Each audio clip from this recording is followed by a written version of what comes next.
அனைவரும் வலதுகை உயர்த்தி ஆண்டவரை போற்றுவோம். தந்தையே உமக்கு புகழ், தந்தையே உமக்கு நன்றி, இயேசுவே உமக்கு புகழ், இயேசுவே உமக்கு நன்றி, தூய ஆவியாரே உமக்கு புகழ், தூய ஆவியாரே உமக்கு நன்றி. அன்புக்குரியவர்களே, இந்த அருமையான வாய்ப்பு கிடைக்கப்பட்டதற்காக நான் முதலில் மூவரு கடவுளுக்கு நன்றி செலுத்துகிறேன். இன்றைய நாளில் தூய ஆவியார் நம்முடைய துணையாளர். 2 வாரங்களுக்கு முன்பாகத்தான் நாம் தூய ஆவியாருடைய பெருவிழாவை கொண்டாடினோம். ஆண்டுக்கு ஒரு முறை நாம் விழா கொண்டாடுகின்றோம். ஆனால் ஆண்டு முழுவதும் அந்த விழாவினுடைய ஒரு தாக்கம் நம் வாழ்வில் இருக்க வேண்டும். குறிப்பாக தூய ஆவியாருடைய துணை நம் ஒவ்வொருவருடைய வாழ்விலும் இருக்க வேண்டும். எனவே அனைவரும் சொல்வோம்: தந்தையே உமக்கு புகழ், இயேசுவே உமக்கு புகழ், தூய ஆவியாரே உமக்கு புகழ். இருக்கிறவங்கள தூய ஆவியாரை பெற்றுக்கொண்டவர்களாம் கை தூக்குங்க. எத்தனை பேர் தூய ஆவியாரை பெற்றுக்கொண்டிருக்கிறீங்க? எல்லாரும் கை தூக்கிட்டீங்க. Very good. திருத்துதர் பணிகள் நூலில் 19ஆம் அதிகாரத்தில் ஒரு வியப்பான ஒரு செய்தி கொடுக்கப்பட்டிருக்கிறது. திருத்துதர் பணிகள் நூல் 19ஆம் அதிகாரத்தில் பவுலடியார் எபேசு நகரத்துக்கு போகிறார். அங்கே போய் அங்கே உள்ள கிறிஸ்தவர்களை சந்திக்கின்றார். அப்பொழுது ஒரு செய்தி கொடுக்கப்பட்டிருக்கிறது. அங்கு சில சீடர்களை கண்டு அவர்களை நோக்கி, நீங்கள் நம்பிக்கை கொண்டபோது தூய ஆவியால் ஆட்கொள்ளப்பட்டீர்களா என்று கேட்குறாரு. அதற்கு அவர்கள், தூய ஆவி என்னும் ஒன்று உண்டு என்று கூட நாங்கள் கேள்விப்பட்டதில்லையே. ரொம்ப வியப்பான பதில். அதை கேட்டு பவுலடியாருக்கு ஒரே வியப்பு. ஆகவே அவர் தூய ஆவியாரை பற்றி அவர்களுக்கு எடுத்து சொல்லி அவர்களுக்காக மன்றாட அவர்கள் அனைவரும் தூய ஆவியாரை பெற்றுக்கொண்டார்கள். ஆகவே நம்முடைய கத்தோலிக்க மக்களில் பலரும் தூய ஆவியாரை பற்றி தெரிந்திருக்கிறார்கள். ஆனால் தூய ஆவியார் ஒருவர் இருக்கிறார் என்று அவருடைய வாழ்வில் அவர்கள் அடையாளம் காண்பதில்லை, அனுபவிப்பதில்லை. தூய ஆவியார் நம்முடைய வாழ்வில் நாம் அனுபவிக்க வேண்டும். ஆகவே நீங்கள் எல்லாரும் கை தூக்கிட்டீங்க. அது சரியான விடைதான். காரணம், நாம் திருமுழுக்கு பெற்ற போது தூய ஆவியாரை பெற்றுக்கொண்டோம். உறுதி பூசுதல் பெற்றபோது தூய ஆவியாருடைய முத்திரை இடப்பட்டோம். ஒவ்வொரு முறையும் நாம் பாவ அறிக்கை செய்து ஒப்புரவு அருட்சாதனை பெறுகின்ற பொழுது தூய ஆவியாருடைய ஆசிகளை நாம் பெறுகிறோம். ஏன்? ஒவ்வொரு முறையும் நற்கருணை பெறுகின்ற பொழுது நற்கருணை ஆண்டவர் இயேசுடைய ஆவியாராம் தூய ஆவியாருடைய வல்லமையை நாம் பெறுகின்றோம். இயேசுவே உமக்கு புகழ், தந்தையே உமக்கு புகழ், தூய ஆவியாரே உமக்கு புகழ். ஆகவே தூய ஆவியாரை நாம் பெற்றிருக்கிறோம். ஆனால் அந்த ஆவியாரை நாம் அனுபவிக்க வேண்டும்.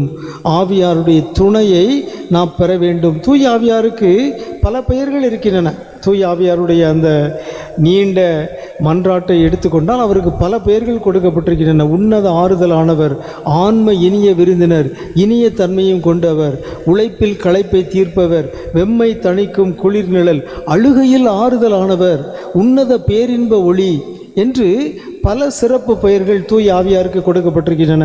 நம்முடைய நம்பிக்கை அறிக்கை 2 நம்பிக்கை அறிக்கைகள் இருக்கின்றன. ஒன்று திருத்தூதர் நம்பிக்கை அறிக்கை, இன்னொன்று நீசே நம்பிக்கை அறிக்கை. தூய ஆவியாருக்கு பல பெயர்கள் இருக்கின்றன. அந்த பெயர்களையெல்லாம் சொல்லி நாம் தூய ஆவியாரை போற்றுவோம். வலதுகை உயர்த்துங்க. தூய ஆவியாரை உம்மை போற்றுகிறோம். உன்னத ஆறுதல் ஆனவரே உம்மை போற்றுகிறோம். ஆன்ம இனிய விருந்தினரே உம்மை போற்றுகிறோம். உழைப்பில் களைப்பை தீர்ப்பவரே உம்மை போற்றுகிறோம். அழுகையில் ஆறுதலானவரே உம்மை போற்றுகிறோம். வெம்மை தணிக்கும் குளிர் நிழலே உம்மை போற்றுகிறோம். உன்னத பேரின்ப ஒளியே உம்மை போற்றுகிறோம். இந்த சிறப்பு பெயர்கள்லாம் தூய ஆவியாருடைய அந்த நீண்ட மன்றாட்டில் கொடுக்கப்பட்டிருக்கின்றன. 2 நம்பிக்கை அறிக்கைன்னு சொன்ன, ஒன்று திருத்தூதர் நம்பிக்கை அறிக்கை, இன்னொன்று நீசே நம்பிக்கை அறிக்கை. திருப்பி சொல்லுங்கள். திருத்தூதர் நம்பிக்கை அறிக்கை தான் ஜெபமாலைக்கு முன்னால் சொல்கிறோம் பார்த்தீங்களா? அது திருத்தூதர் நம்பிக்கை அறிக்கை சுருக்கமானது. ஞாயிற்றுக்கிழமைகளில் நாம் சொல்வதற்கு இன்னொரு நம்பிக்கை இருக்கிறதுக்கு, அதுக்கு பேர் நீசே நம்பிக்கை அறிக்கை. அதில் இயேசுவை பற்றியும் தூய ஆவியாரை பற்றி சொல்லப்பட்டிருக்கிறது. என்ன சொல்லப்பட்டிருக்கிறதுனா, தந்தையிடமிருந்தும் இயேசுவிடமிருந்தும் புறப்படும் ஆண்டவரும் உயிர் அளிப்பவருமான தூய ஆவியார். அப்போ தூய ஆவியாருக்கு பேர் அவர் ஆண்டவர், அவர் உயிர் அளிப்பவர், அவர் தந்தையிடமிருந்து புறப்படுபவர். அது மட்டுமல்ல, இறைவாக்கினர் வழியாக பேசியவர் அவரே அப்படின்னு சொல்லி அந்த நீசை நம்பிக்கை அறிக்கையில் தூய ஆவியானவரை பற்றி சொல்லப்பட்டிருக்கிறது. ஆகவே தூய ஆவியானவருக்கு பல பெயர்கள், பல சிறப்பு பெயர்கள் இருக்கின்றன. ஆனால் இயேசு ஒரு சிறப்பு பெயரை தூய ஆவியாருக்கு கொடுத்தார். இயேசு கொடுத்த சிறப்பு பெயர் என்ன? யாருக்கு தெரியும்? துணையாளர். தூய ஆவியாருக்கு இயேசு கொடுத்த சிறப்பு பெயர் துணையாளர். அதை நாம் எங்கே வாசிக்கிறோம்? யோவான் நற்செய்தி 15:26. தந்தையிடமிருந்து நான் உங்களுக்கு அனுப்ப போகிற துணையாளர் வருவார், அவரே தந்தையிடமிருந்து வந்து உண்மையை வெளிப்படுத்தும் தூய ஆவியார். ஆகவே இயேசு தூய ஆவியாருக்கு கொடுத்த பெயர் துணையாளர். யோவான் 14:26 வாசிங்க. யோவான் 14:26. என் பெயரால் தந்தை அனுப்ப போகிற தூய ஆவியாராம் துணையாளர் உங்களுக்கு அனைத்தையும் கற்றுத் தருவார், நான் கூறிய அனைத்தையும் உங்களுக்கு நினைவூட்டுவார். இன்னொரு இடம் பாருங்க, திருத்தூதர் பணிகள் 1:1. திருத்தூதர் பணிகளுடைய முதல் வசனம் எடுத்து வாசிங்க.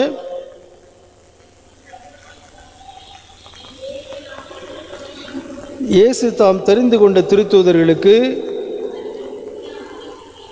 அவர்கள் தூய ஆவியின் துணையோடு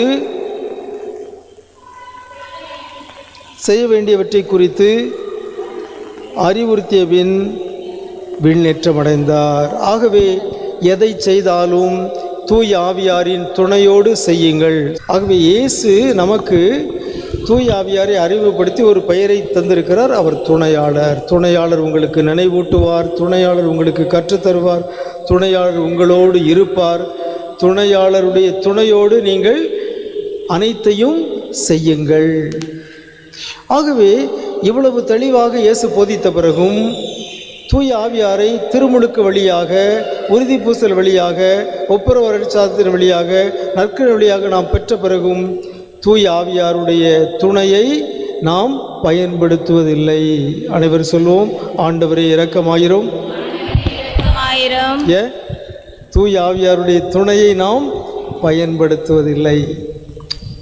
தூய ஆவியாருடைய துணையை நாம் பயன்படுத்த வேண்டும். ஒரு நாள் ஒரு தந்தையும் மகனும் ஒரு வயலில் வேலை செஞ்சுக்கிட்டு இருந்தாங்க. அப்பொழுது மகன் ஒரு பெரிய பாறாங்கல்லை தூக்குவதற்கு முயற்சி செய்தான். அசைக்கிறான், புரட்டுறான், அதை தூக்க முடியல. அவன் சின்ன பையன். அப்பாக்காரர் பார்த்துக்கிட்டே இருக்கார். கொஞ்ச நேரம் கழிச்சு அவர் சொல்கிறாரு, மகனே, நீ உன்னிடத்தில் இருக்கிற எல்லா ஆற்றலையும் பயன்படுத்தி விட்டாயா அப்படின்னு கேட்குறார்.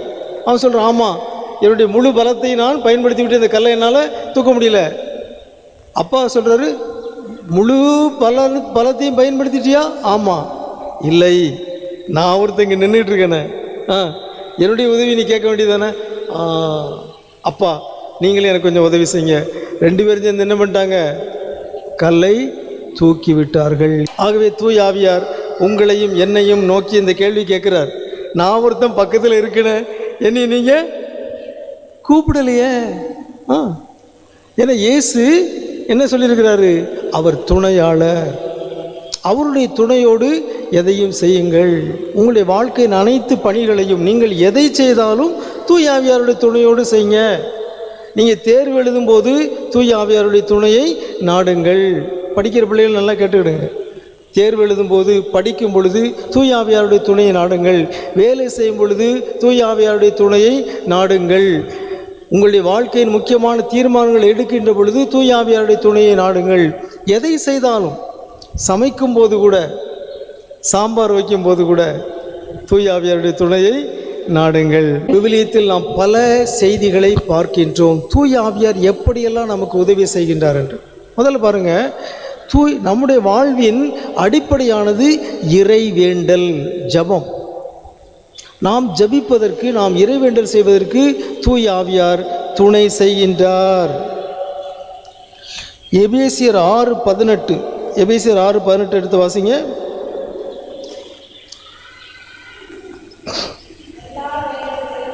எல்லா வேண்டல்களையும் மன்றாட்டுகளையும் இறைவனிடம் செலுத்துங்கள். எப்போதும் தூய ஆவியாரின் துணை கொண்டு வேண்டுதல் செய்யுங்கள். யூதா 1:20 யூதா 1:20 இதே செய்தியை நம்ம பார்க்குறோம். தூய ஆவியாரின் துணையோடு இறை வேண்டல் செய்யுங்கள். அதனால தான் பாருங்கள், எல்லா வழிபாடுகளும் முக்கியமான மன்றாட்டுக்கள் வழிபாடுகளை தூய ஆவியாருடைய ஜெபமாலை தூய ஆவியாருடைய துணையோடு தான் நாம் தொடங்குகின்றோம். ஆகவே தூய ஆவியார் நமக்கு இறை வேண்டல் செய்ய துணை செய்கின்றார். நமக்கு இறை வேண்டல் ஜபம் செய்வதற்கு இறைவேண்டல் செய்வதற்கு பல நேரங்களில் சோர்வாக இருக்கிறது, சலிப்பாக இருக்கிறது, களைப்பாக இருக்கிறது. உண்டா இல்லையா? தலையாட்டுறீங்களா இல்லையா? தலையாட்டுங்க. எல்லோரும் பலவிதமான வேலைகளை செய்துவிட்டு களைப்போடு நீங்கள் வந்திருக்கீங்க. தூய ஆவியாருக்கு ஒரு பேர் என்னது? உழைப்பில் களைப்பை தீர்ப்பவர். அப்போ உழைத்து விட்டு களைப்பாக இருக்கும்போது நம்ம என்ன செய்யணும்? தூய ஆவியாரே என்னுடைய களைப்பை நீக்குங்க அப்படி சொல்லி மன்றாடணும். அவர் உழைப்பில் களைப்பை நீக்கும். எல்லா வலதுகை உயர்த்தி கண்களை மூடி சொல்லுவோம், தூய ஆவியாரே என் களைப்பை நீக்கும், என் சோர்வை நீக்கும், எனக்கு வலிமை தாரும், எனக்கு ஆற்றல் தாரும், ஆமென் ஆமென். ஆகவே உழைப்பில் களைப்பை தீர்ப்பவர். அது மட்டும் இல்லை, இறை வேண்டல் செய்வது பலருக்கும் சலிப்பாக இருக்கிறது, சோர்வாக இருக்கிறது. ஏண்டா வருகிறோம், வற்புறுத்தப்பட்டு வருகிறோம். திருப்பாடல் 122:1 திருப்பாடல் 122:1 சொல்லுகிறது, ஆண்டவரது இல்லத்திற்கு போவோம். சொல்லுங்க. என்ற அழைப்பை நான் கேட்டபோது அகமகிழ்ந்தேன். உங்களுடைய வாழ்க்கையில் இது உண்மையா? கோயிலுக்கு போவோம் என்ற அழைப்பை நான் கேட்டபோது அகமகிழ்ந்தேன். உண்மையா இல்லையா? யாரெல்லாம் உண்மையிலே கோயிலுக்கு போவோம், மணி அடிச்சுட்டு கோயிலில் ஃபாதர் கூப்பிட்றாங்க எல்லோரும் வாங்க அப்படி சொன்னவுடன் மகிழ்ச்சியோடு வந்தவர்கள் எல்லாம் கை தூக்குங்க. எல்லாம் ஆண்டவருக்கு நன்றி சொல்லுங்கள். இயேசுவே உமக்கு நன்றி, தந்தையே உமக்கு நன்றி, தூய ஆவியாரே உமக்கு நன்றி. கோயிலுக்கு போகிறதுக்கு மகிழ்ச்சியோடு போவதற்கு தூய ஆவியார் துணை செய்கின்றார். களைப்பை போக்குவதற்கு தூய ஆவியார் துணை செய்கின்றார். சலிப்பு சில சமயத்தில் பாருங்கள், இறை வேண்டலில் சலிப்பு ஏற்படுகிறது பலருக்கும். எப்படா இது முடியும், எப்போ நிப்பாட்டுவாங்க, எப்போ ஃபாதர் முடிப்பாங்க, எப்போ ஒருத்தர்கிட்ட கேட்டாங்களா, திருப்பலியிலே உனக்கு பிடித்தமான பகுதி என்ன? ஒருத்தர் சொன்னாராம், சென்று வாருங்கள், அதான் எனக்கு திருப்பலியிலே மிகவும் பிடித்தமான பகுதி. எப்படா வீட்டுக்கு போகலாம்? காரணம், இறை வேண்டல், இறை வழிபாடு, திருவிவிலியம் சலிப்பாக இருக்கிறது. ஆண்டவர் இரக்கமாயிரும். அப்போ அந்த சலிப்பை யார் போக்குவா? தூய ஆவியார் தான். தூய ஆவியார் இறை வேண்டலில், இறை வழிபாட்டில், திருவிவிலிய வாசிப்பில் உள்ள சலிப்பை நீக்குவார். நாம் என்ன செய்யணும்? அவரிடம் கேட்க வேண்டும். அவர் பக்கத்தில் இருக்கிறார், அவர் நின்றுகிட்டே இருக்கார். நாம் அவரை திரும்பி பார்த்து, தூய ஆவியாரே என் சலிப்பை நீக்குங்க, எனக்கு இறை வேண்டல் ஆர்வத்தை தாருங்கள் என்று மன்றாட வேண்டும். எல்லாம் வலது கரத்தை வைத்து கண்களை மூடி மன்றாடுவோம். தூய ஆவியாரே என்னை ஆசீர்வதியும், என் சலிப்பை போக்கும், இறை வேண்டல் ஆர்வம் தாரும். ஆமென் ஆமென். அப்ப யாருக்கெல்லாம் கோயிலுக்கு வர்றதில் அவ்வளவு ஆர்வம் இல்லையோ, ஜெபிப்பதில் அதிக ஆர்வம் இல்லையோ, ஜபம் வழிபாடு திருப்பலி என்றாலே சோர்வாக இருக்கிறதோ, நீங்க எல்லாம் என்ன செய்யணும்? தூய ஆவியார்ட்ட மன்றாடுங்கள், அவர் உங்களுக்கு ஆர்வத்தை தருவார். ஆமென் சொல்லுங்க. ஆகவே தூய ஆவியார் நாம் இறைவேண்டல் செய்வதற்கு உதவி செய்கிறார், துணை செய்கிறார். அவருடைய உதவியை நாம் பெற்றுக்கொள்ள வேண்டும். இரண்டாவது பாருங்க, நாம் பேசுவதற்கு அவர் கற்றுத்தருகிறார். நம்முடைய வாழ்க்கையில் பேச்சு என்பது மிக முக்கியமான ஒன்றாக இருக்கிறது. பேச்சை பற்றி ஒரு பழமொழி சொல்கிறது, ஒரு வார்த்தை வெல்லும், ஒரு வார்த்தை கொல்லும். சொல்லினுடைய வலிமை, சொல்லினுடைய ஆற்றல். ஒரு சொல் கொல்லும், ஒரு சொல் வெல்லும். அப்போ நாம் எத்தகைய வார்த்தைகளை பேச வேண்டும்? வெல்லும் வார்த்தைகளை பேச வேண்டும்.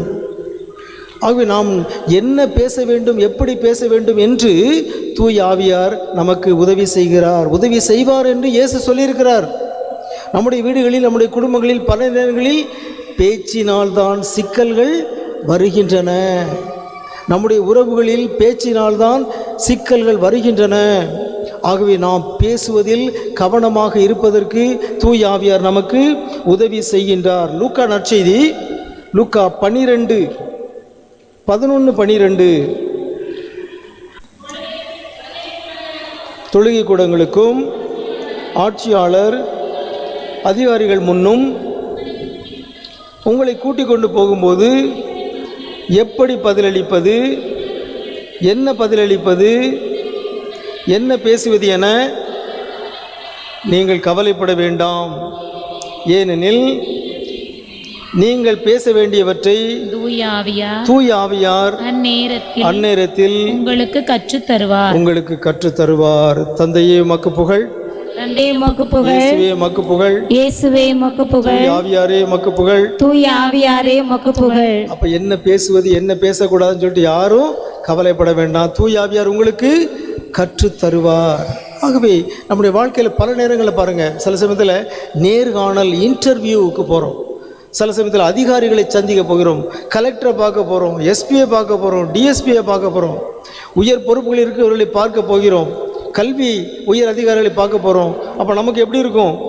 கொஞ்சம் சற்று நர்வஸாக இருக்கும்.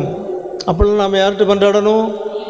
தூய ஆவியாரே, நான் என்ன பேச வேண்டும், எப்படி பேச வேண்டும் என்று நீங்கள் எனக்கு கற்றுத்தாருங்கள் என்று நாம் தூய ஆவியாரை நோக்கி மன்றாட வேண்டும். அப்பொழுது அவர் உங்களுக்கு என்ன வார்த்தைகளை பேச வேண்டுமோ அதை அவர் உங்களுக்கு சொல்லி தருவார். தூய ஆவியாரே உமக்கு நன்றி.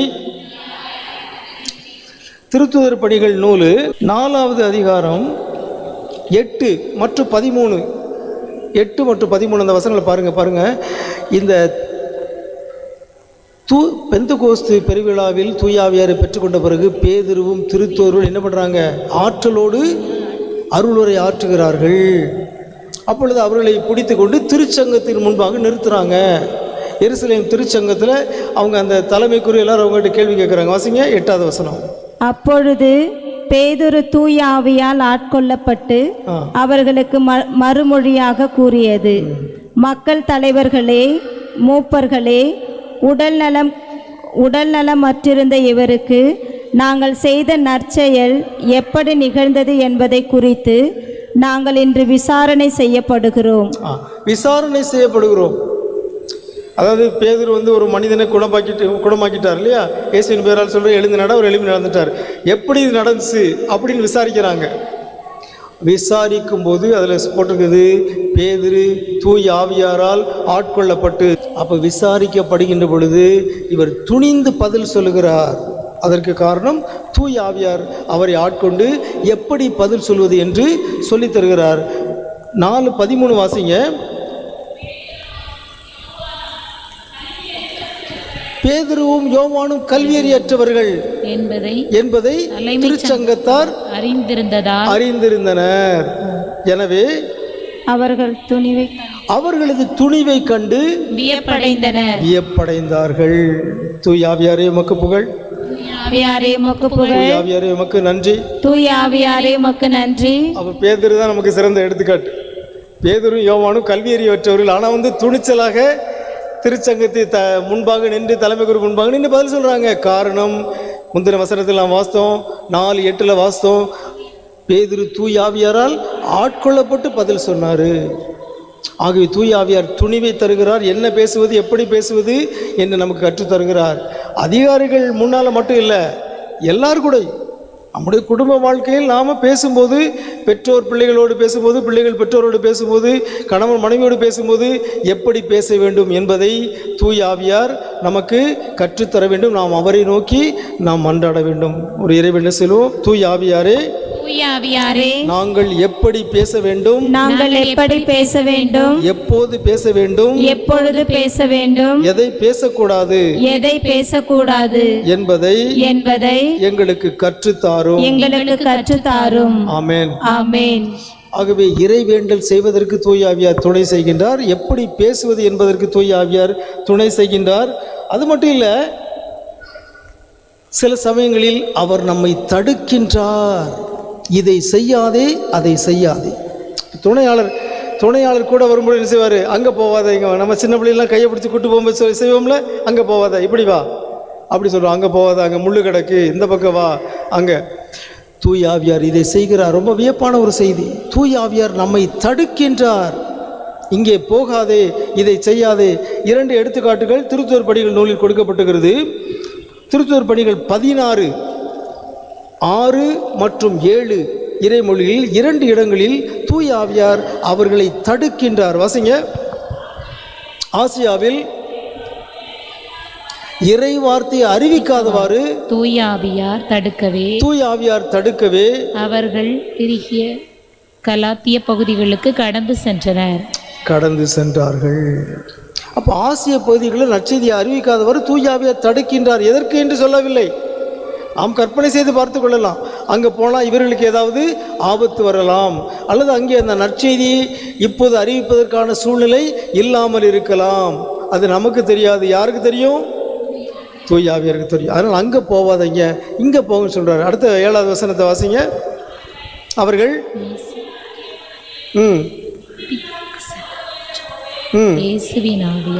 இயேசுவின் ஆவியார் அவர்களை அங்கு போக விடவில்லை. இயேசுவே உமக்கு நன்றி. தந்தையே உமக்கு நன்றி.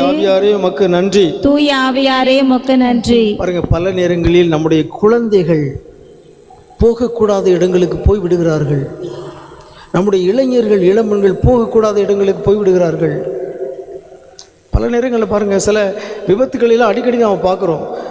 ஆகவே கூட்டம் கூடுகிற இடங்கள், ஆகவே இந்த மாதிரி இடங்களுக்கு போகாமல் தூய ஆவியார் நம்மை தடுப்பார். நாம் என்ன செய்யணும்?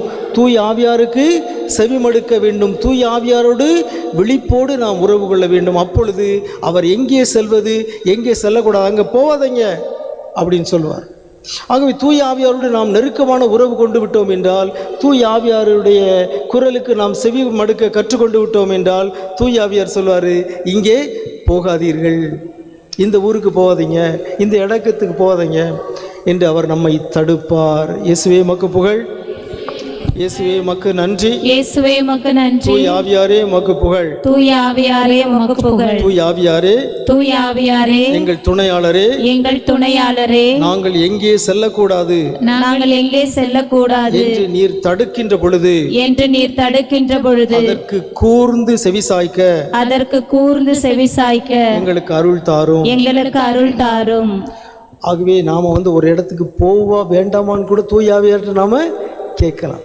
தூய ஆவியாரே, நான் இங்கே போவா வேண்டாமா என்று கேட்கலாம். அப்பொழுது தூய ஆவியாருடைய குரல் நமக்கு ஒலிக்கும். அவர் நம்மை என்ன செய்யக்கூடாது, எங்கே போகக்கூடாது என்று அவர் தடுப்பார். 4வது பாருங்க, முக்கியமான ஒரு விஷயம் என்னன்னா, நம்முடைய வாழ்வில் நாம் பல முடிவுகளை எடுக்கின்றோம். டெசிஷன் மேக்கிங், பல முடிவுகளை எடுக்கிறோம்.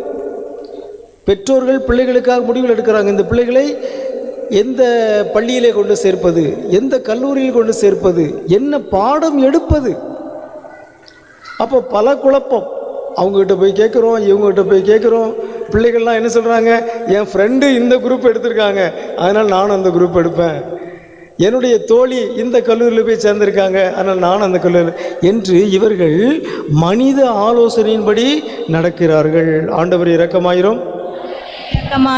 ஆனால் யாருடைய ஆலோசனைப்படி நாம் நடக்கணும்? தூய ஆவியார் தான் நல்ல தீர்மானங்களை எடுக்க உதவுகின்றார். திருமண வாழ்வு, பெற்றோர்கள் இந்த பையனுக்கு என் மகளை கொடுக்கலாமா, இந்த என்னுடைய மகளுக்கு இந்த மாப்பிள்ளையை எடுக்கலாமா, யார்கிட்ட கேட்கணும்?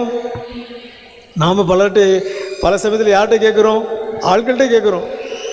கொஞ்சம் சொல்லுங்கள், இது நல்ல மாப்பிள்ளையா, இது நல்ல ஃபேமிலியா, நீங்கள் சொல்லுங்கள். அவங்க கரெக்டாக சொல்லுவாங்க, நமக்கு எப்படி தெரியும்? ஆனால் தூய ஆவியாரிடம் கேட்டால் அவர் சரியாக சொல்வார். எல்லா தீர்மானங்களையும் தூய ஆவியாருடைய பொறுப்பில் விட்டுவிட வேண்டும்.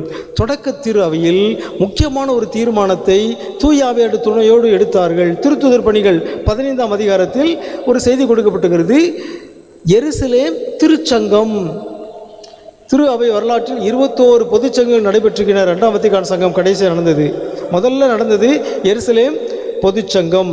அதில் முக்கியமான ஒரு கேள்வி, என்ன கேள்வினா, யூதர்கள் புற இனத்தார்கள் என்று 2 விதமான கிறிஸ்தவர்கள் இருக்கிறாங்க. அப்போ ஒரு சிலர் என்ன சொன்னாங்க, யூதர்களைப் போலவே புற இனத்தாருடைய ஆண் குழந்தைகளுக்கும் விருத்த சேதனம் செய்ய வேண்டும். புற இனத்தை பவுல் போன்றவர்கள் என்ன சொன்னாங்க, புற இனத்தாருடைய ஆதரவு என்ன சொன்னாங்க, யூதர்களுடைய பழக்கத்தை ஏன் இவர்கள் மீது திணிக்க வேண்டும். ஆகவே புற இனத்தைச் சேர்ந்த ஆண் குழந்தைகளுக்கு விருத்த சேதனம் செய்யவா வேண்டாமா என்பது பற்றி தீர்மானிப்பதற்காக எருசலேமில் பொதுச்சங்கம் கூடியது. திருத்தூதர்கள், சீடர்கள் எல்லோரும் அங்கே கூடினாங்க. கூடி பேசி ஒரு முடிவுக்கு வந்தார்கள். என்ன முடிவுக்கு வந்தாங்க?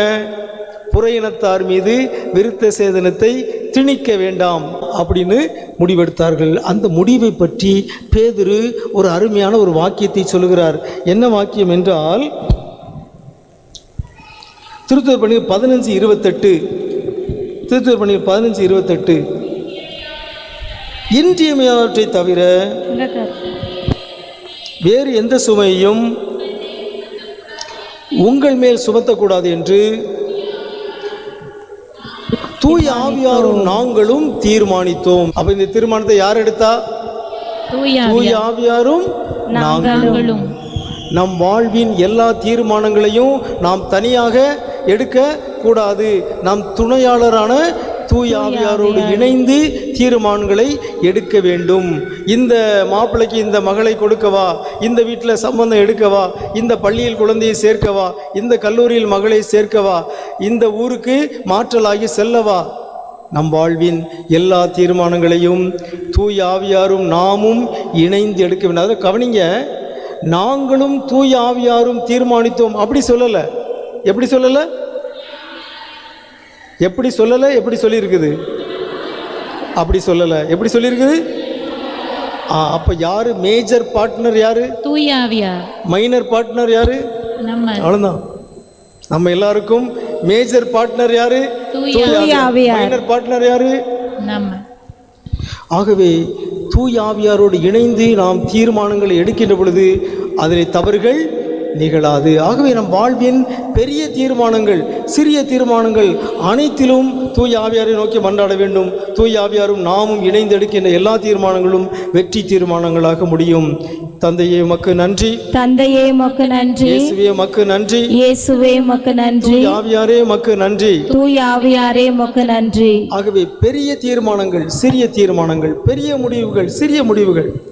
நாளை காலையில் இட்லிக்கு சட்னி வைக்கவா, சாம்பார் வைக்கவா, இதை தூய ஆவியார்ட்ட கேட்கலாமா? கேட்கலாமா? கேட்கக்கூடாதா? கேட்கலாம் என்று சொல்லிவிட்டீர்கள். சிறிய முடிவுகள், பெரிய முடிவுகள், சிறிய தீர்மானங்கள், பெரிய தீர்மானம். ஏன்னா அந்த சட்னி சாம்பாரில் எது பிரச்சனை வருமா நமக்கு தெரியாது. அந்த சட்னினால நாளைக்கு ஒரு சண்டையும் வரலாம், அந்த சாம்பார்னால ஒரு சண்டையும் வரலாம். ஆகவே தூய ஆவியார் அந்த சண்டையை தடுப்பதற்காக இன்னைக்கு சட்னி வை, இன்னைக்கு சாம்பார் வை என்று சொல். நம் வாழ்வின் சிறிய முடிவுகள், பெரிய முடிவுகள் அனைத்தையும் தூய ஆவியாரும் நாமும் சேர்ந்தே எடுக்க வேண்டும். தூய ஆவியாரே, தூய ஆவியாரே, துணையாளரே, துணையாளரே, என் வாழ்வின் பெரிய தீர்மானங்கள், சிறிய முடிவுகள் அனைத்தையும் எடுக்க நீரே துணை செய்வீராக. ஆமென். ஆமென். நாம முதல்ல வாஸ்தவம், இயேசு சொல்றாரு, தூய ஆவியார் உங்களுக்கு கற்றுத் தருவார், தூய ஆவியார் உங்களுக்கு நினைவூட்டுவார். ஆகவே யாரெல்லாம் கற்றுக்கொள்ள விரும்புகிறீர்களோ அனைவரும் தூய ஆவியை நோக்கி மன்றாட வேண்டும். இந்த பிள்ளைகள் எல்லாரும் தூய ஆவியாரை எங்களுக்கு கற்றுக்கொள்ள உதவிதாங்க. பெரியவர்களும் நீங்கள் எதையா புதுசாக எதாவது கற்றுக்கொள்ள விரும்பினால் தூய ஆவியாருடைய துணையை நாடுங்கள், அவர் உங்களுக்கு கற்றுத் தருவார். புனித அபிலா தெரசா துறவியின் மிக புகழ்பெற்ற ஒரு துறவி. அவங்களுக்கு எழுத வாசிக்க தெரியாது. ஆகவே அவர்கள் தூய ஆவியார்ட்ட வேண்டிக்கிட்டே இருந்தாங்க, தூய ஆவியாரே எல்லாரும் வாசிக்கிறாங்க, என்னால் பைபிளை புரட்டி வாசிக்க முடியவில்லையே என்று தூய ஆவியார் அவர்களுக்கு கற்றுக் கொடுத்தார். ஆகவே அவர்கள் வாசிக்க கற்றுக்கொண்டு விட்டார்கள். அப்புறம் எழுத தெரியலை, செக்ரட்டரியை வச்சு தான், செயலாளரை வச்சு தான் எழுதிக்கிட்டு இருந்தாங்க.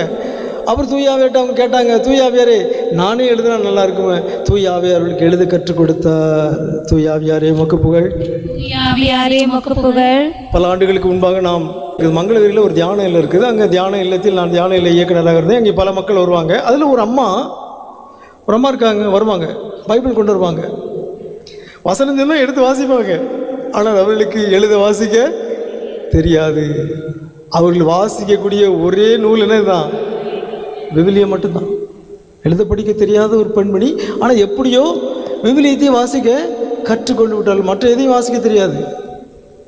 ஆகவே தூய ஆவியார் நமக்கு கற்றுத் தருவார். நாம் செய்ய வேண்டியதெல்லாம், தூய ஆவியாரே எனக்கு கற்றுத்தாங்க அப்படின்னு சொல்லி மன்றாடு. எல்லாரும் மன்றாடுங்க. தூய ஆவியாரே, தூய ஆவியாரே எங்களுக்கு எனக்கு கற்றுத்தாங்க, எனக்கு கற்றுத்தாங்க.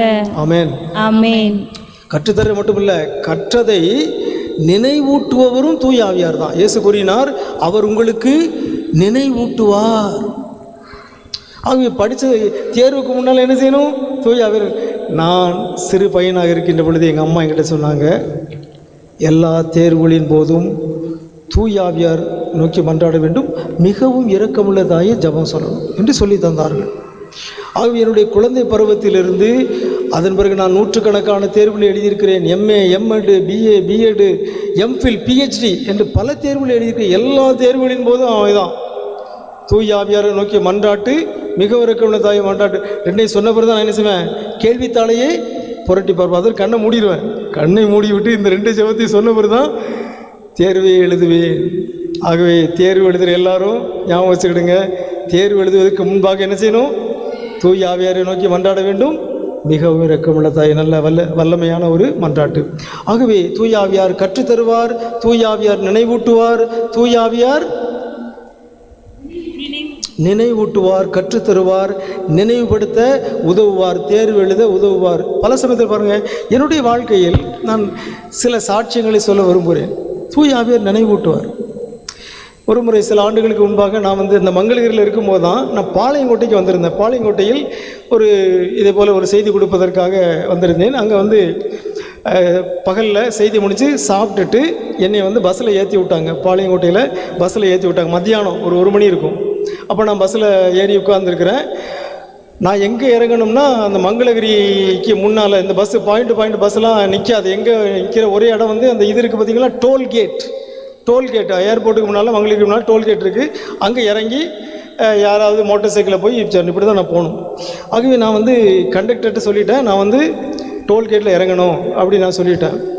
இருந்தாலும் கண்டக்டர் நம்மளை இறக்கி விடுவாரா இல்லையா? அப்போ கொஞ்ச நேரம் கழிச்ச உடனே என்ன ஆகுதுன்னா, எனக்கு தூக்கம் வருது.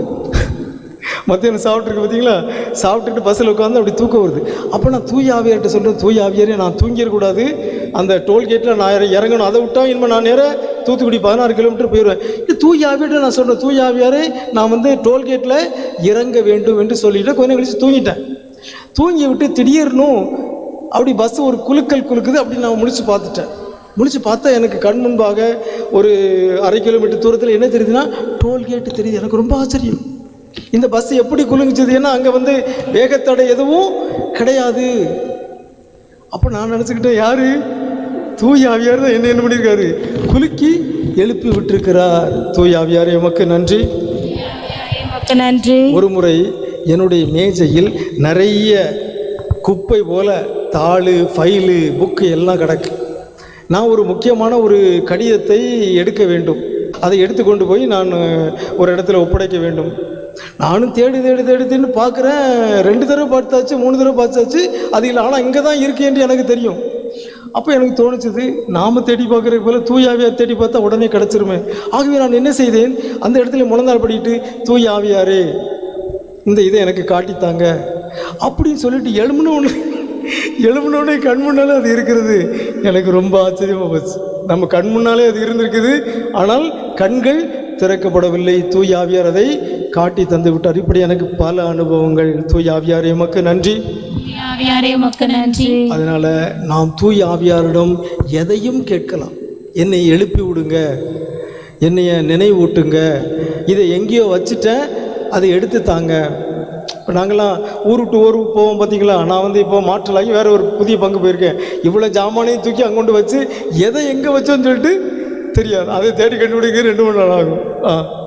அப்படி ஒரு விஷயத்தை நான் மறந்து விட்டேன். திரும்ப தூய ஆவியார்கிட்ட தான் மன்றாடினேன். எனக்கு எங்கே வச்சேன்னு சொல்லி எனக்கு அதை நினைவூட்டுங்கள் என்று நான் தூய ஆவியாரை நோக்கி மன்றாடினேன். தூய ஆவியார் உடனே நினைவூட்டி விட்டார். ஆகவே தூய ஆவியார் இயேசு நமக்கு தந்த துணையாளர். சொல்லுங்க, இயேசு நமக்கு தந்த துணையாளர். அவர் நமக்கு துணை செய்ய, உதவி செய்ய எப்போதும் தயாராக ஆயத்தமாக இருக்கிறார். நாம செய்ய வேண்டியதெல்லாம் என்னது? தூய ஆவியார் எனக்கு உதவி செய்யுங்கள் என்று நாம் மன்றாட வேண்டும். தூய ஆவியார் இறைவேண்டல் செய்ய நமக்கு உதவி செய்கிறார். தூய ஆவியார் நாம் எப்படி பேசுவது, எப்போது பேசுவது, எங்கே பேசுவது என்று நமக்கு கற்றுத் தருகிறார். தூய ஆவியார் நாம் எங்கே போகக்கூடாது என்று நம்மை தடுக்கிறார். தூய ஆவியார் நாம் எங்கே செல்ல வேண்டும் என்று நமக்கு வழிகாட்டுகிறார். தூய ஆவியார் நாம் வாழ்வின் பெரிய முடிவுகள், சிறிய முடிவுகள், பெரிய தீர்மானங்கள், சிறிய தீர்மானம் அனைத்து எடுப்பதற்கு நமக்கு உதவி செய்கின்றார். தூய ஆவியார் நமக்கு கற்றுத் தருகின்றார். தூய ஆவியார் நமக்கு நினைவூட்டுகின்றார். தூய ஆவியார் நம்மை வழி நடத்துகின்றார். அது மட்டும் இல்லை, பாருங்க, எங்கே தூய ஆவியார் இருக்கிறாரோ அங்கே விடுதலை உண்டு. பலருடைய வாழ்க்கையில் விடுதலை இல்லை. பலருடைய வாழ்க்கையில் விடுதலை இல்லை.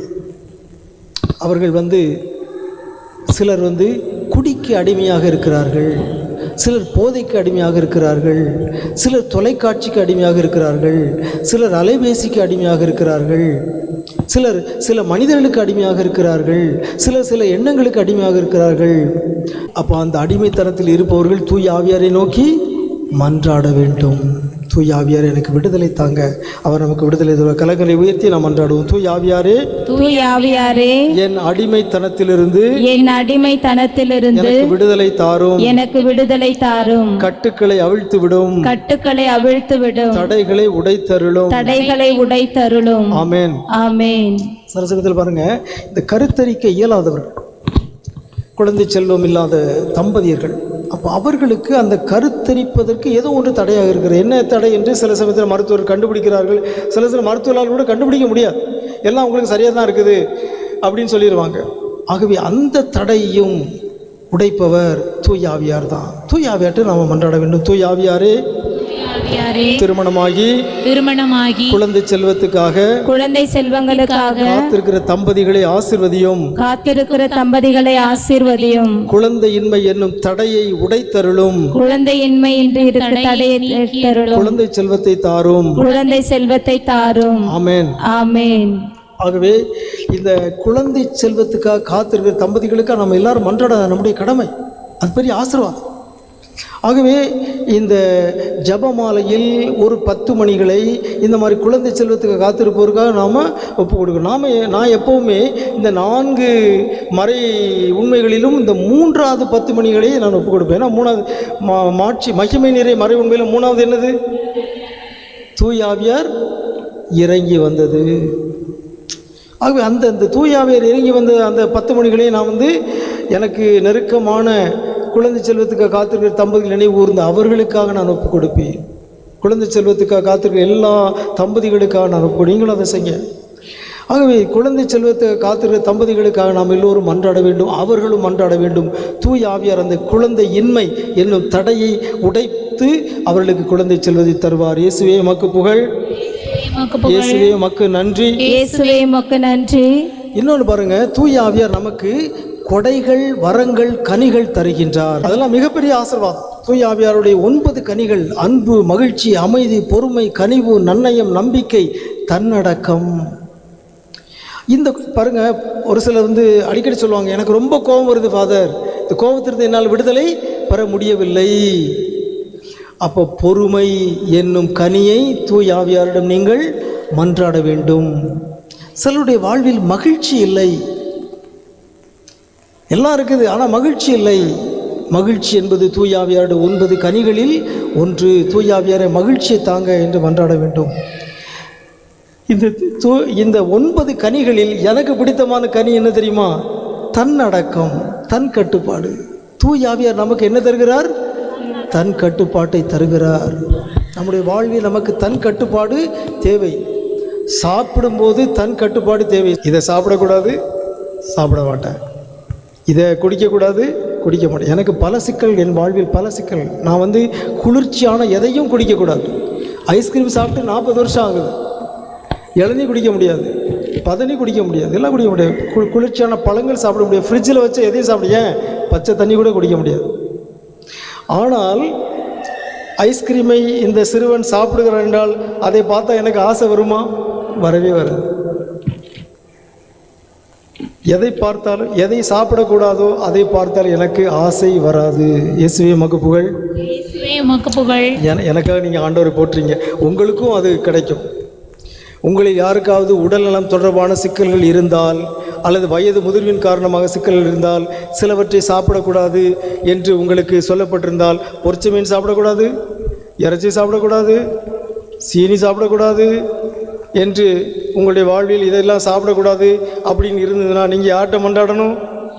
தூய் அவற்றை மண்டாடினா அடுத்த முறை அதை பார்க்கும் பொழுது உங்களுக்கு ஆசையே வராது. இயேசுவே உமக்கு புகழ். இயேசுவே உமக்கு தூய் புகழ். ஆவியாரே உமக்கு நன்றி. தூய் ஆவியாரே உமக்கு நன்றி. என்னுடைய வாழ்வில் நான் அனுபவித்தேன், நிறையவற்றை சாப்பிடக்கூடாது, அதை பார்த்தா எனக்கு ஆசையே வராது.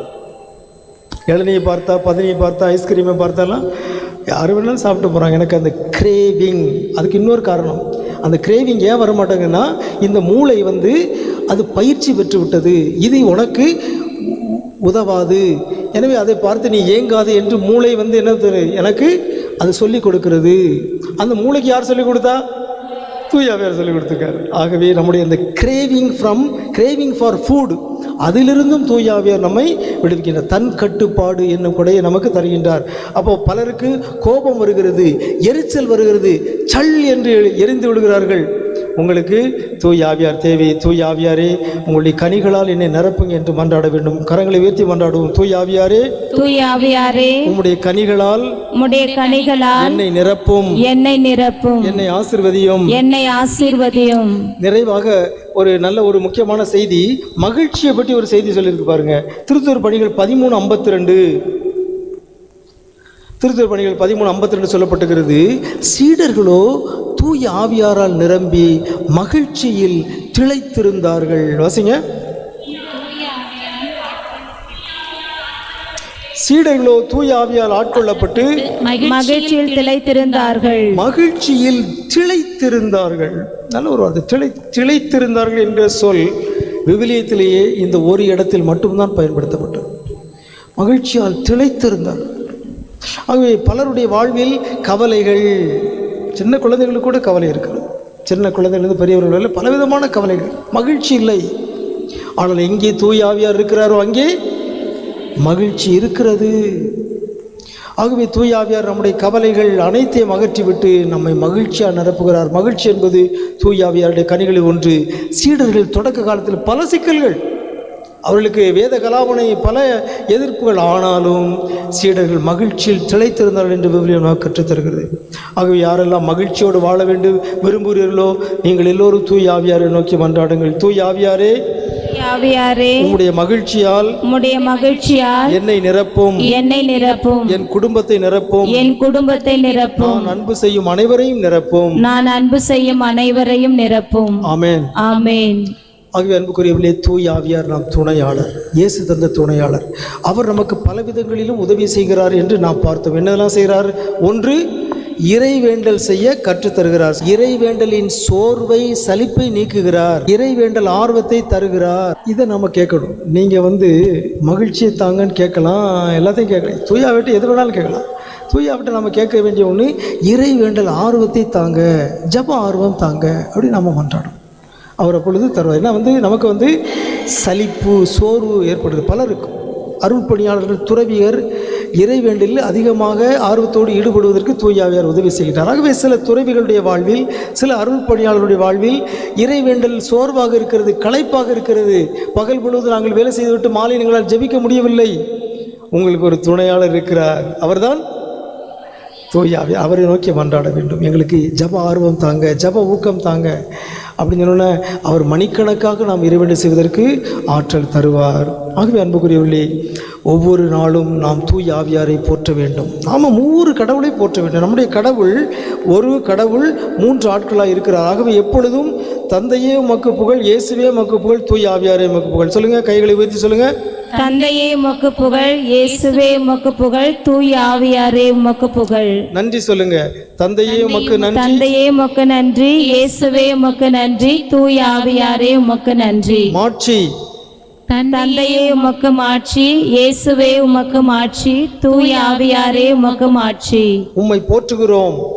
தந்தையே உம்மை போற்றுகிறோம், இயேசுவே உம்மை போற்றுகிறோம், தூய ஆவியாரே உம்மை போற்றுகிறோம். அன்பு செய்கிறோம். தந்தையே உம்மை அன்பு செய்கிறோம். இயேசுவே உம்மை அன்பு செய்கிறோம். தூய ஆவியாரே உம்மை அன்பு செய்கிறோம். ஒவ்வொரு நாளும் இந்த சொற்கள் நம் நாவில் ஒலிக்க வேண்டும், நம்முடைய இதயத்தில் ஒலிக்க வேண்டும். அது மட்டும் இல்லை, இன்னும் சில பரிந்துரைகளை நான் கொடுக்கிறேன். தூய ஆவியாரோடு நாம் நல்ல நெருக்கமான உறவுகளும், அப்போ தான் சட்னி வைக்கவா சாம்பார் வைக்கவான்னு கேட்குற உரிமை நமக்கு வரும். உரிமை நெருக்கத்தில் வருகிறது. யாரிடம் நாம் நெருக்கமாக இருக்கிறோமோ அவர்களிடம் நாம் உரிமையாக பலவற்றை கேட்கிறோம். ஒரு 100 ரூபா தாங்க சொல்லிட்டு நாம் எல்லாத்துக்கிட்டையும் கேட்க மாட்டோம். யாரிடம் நமக்கு உரிமை இருக்கிறதோ அவர்களிடம் கேட்போம். ஒரு பொருள் வாங்கி தாங்க, இதை தாங்க சொல்லி எல்லாத்துக்கிட்டையும் நம்ம கேட்க மாட்டோம். யாரிடம் நாம் நெருக்கமாக இருக்கிறோமோ, யாரிடம் நமக்கு உரிமை இருக்கிறோம் அவரிடம். அப்போ தூய ஆவியாரோடு நாம் நெருக்கமாக இருக்க வேண்டும். காலை எழுந்ததும் ஒவ்வொரு நாளும் தந்தையோடு இயேசுவோடு தூய ஆவியாரை போற்ற வேண்டும். இரண்டாவதாக, தூய ஆவியாரின் துணை வேண்டி நாம் திருப்பலியில் பங்கேற்க வேண்டும். எல்லா அருட்சாதனங்களிலும் தூய ஆவியார் பொழியப்படுகிறார். ஆகவே அருட்சாதனங்கள் நற்கருணை பெற்ற பிறகு தூய ஆவியாருக்கு நன்றி செலுத்த வேண்டும். ஒவ்வொரு அருட்சாதனத்துக்கு பிறகு தூய ஆவியாருக்கு நன்றி செலுத்த வேண்டும். மூன்றாவது பாருங்க, நம்முடைய வேலைகளை பணிகளை தொடங்குவதற்கு முன்பாக தூய ஆவியாரே இந்த வேலையை ஆசீர்வதிங்க, தூய ஆவியாரே இந்த பணியை நன்கு முடிக்க அருள் தாங்க என்று மன்றாட வேண்டும்.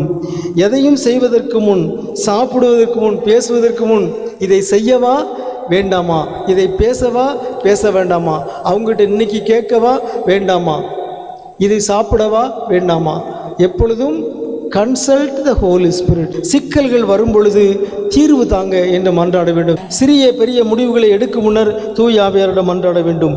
திருமணம், பயணம், தேர்வு போன்ற முக்கியமான நிகழ்வின் போது தூய ஆவியாருக்கு நவநாள் ஜெபிக்க வேண்டும். நான் வழக்கமாக சொல்லுவேன், உங்களுடைய வாழ்வில் முக்கியமான நிகழ்ச்சிகள் 9 நாளைக்கு முன்னால் ஒரு திரியை கொளுத்தி வச்சு தூய ஆவியாருக்கு ஒரு நவநாள் சொல்லுங்கள், மிக ஒரு கவனதாக ஜெபம் சொல்லுங்கள். அப்பொழுது உங்களுடைய புது நன்மை, திருமணம், குடும்ப விழாக்கள், பிறந்த நாள் எல்லாம் சிறப்பாக நடைபெறும். ஆகவே 7 நாட்கள் அல்லது 9 நாட்கள் நாம் தூய ஆவியாருக்கு நவநாள் சொல்ல வேண்டும். எவ்வேளையிலும் தூய ஆவியாருக்கு நாம் துணையாக இருக்கிறோம். தூய ஆவியாரை நாம் மறந்து விடக்கூடாது. தூய ஆவியாருக்கு துயரம் தராதீர்கள் என்று எபேசியருக்கு எழுதப்பட்ட திருமணில் பவுலடியார் சொல்கிறாரு. ஆகவே தூய ஆவியாரை நாம் எப்பொழுதும் நாள்தோறும் ஒரு கடவுளை நாம் அனாசின் மாத்திரை போல பயன்படுத்தக்கூடாது, பேராசிட்டமால் மாத்திரை போல பயன்படுத்தக்கூடாது. காய்ச்சல் வந்தால் பேராசிட்டமால் போடுறோம், காய்ச்சல் போன பிறகு அதை மறந்து விடுகிறோம். கடவுள் அப்படி அல்ல. நாம் இருப்பதும் இயங்குவதும் வாழ்வதும் அவராலே தான். ஆகவே ஒவ்வொரு நாளும் எல்லா வேளையிலும் நாம் கடவுளை போற்ற வேண்டும், தந்தையை போற்ற வேண்டும், இயேசுவை போற்ற வேண்டும், தூய ஆவியாரை போற்ற வேண்டும். தூய ஆவியாரின் துணையோடு நாம் வாழ வேண்டும். கலாத்தியர் 5:25 தூய ஆவியின் துணையால் நாம் வாழ்கிறோம். துணையால் நாம் வாழ்கிறோம். எனவே அந்த ஆவி காட்டும் நெறியிலேயே நடக்க முயல்வோம். அந்த ஆவி காட்டும் நெறியிலேயே நடக்க முயல்வோம். வீண் பெருமையை தேடாமலும். தூய ஆவியாரின் துணையால் நாம் வாழ்கிறோம். எனவே இந்த ஆவி காட்டும் நெறியிலேயே நடக்க முயல்வோம். அனைவரும் எழுந்து நிற்போம். கண்களை மூடி கரங்களை குவித்து நாம் தூய ஆவியாரை ஆராதிப்போம். ஓ பரிசுத்த ஆவியே, என் ஆன்மாவின் ஆன்மாவே, உம்மை ஆராதனை செய்கின்றேன். இறைவா ஆராதனை செய்கின்றேன். என்னை ஒளிர செய்து வழி காட்டும் புது வலுவூட்டி என்னை தேற்றும். என் கடமை என்னவென்று காட்டும். அதை கருத்தாய் புரிந்திட தூண்டும்.